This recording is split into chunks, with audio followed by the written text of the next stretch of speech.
நமது தேசத்திலே மிக முக்கியமான 3 மார்க்கங்கள் இருக்கிறது. ஒன்று ஆகாய மார்க்கம், இரண்டாவது கடல்வழி மார்க்கம், மூன்றாவது தரைவழி மார்க்கம்.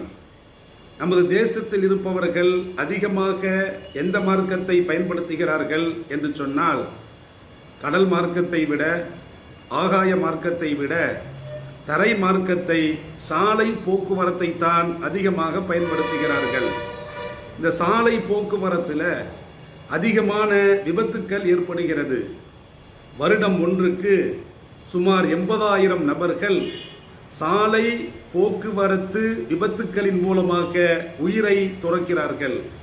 இதற்கு என்ன காரணம் என்று பார்க்கின்ற பொழுது, மது அருந்திவிட்டு வாகனத்தை இயக்குகின்ற பொழுது சாலையில் அந்த விபத்துக்கள் ஏற்படுகிறது. அதன் மூலமாக உயிர்களை அவர்கள் துறக்கிறார்கள்.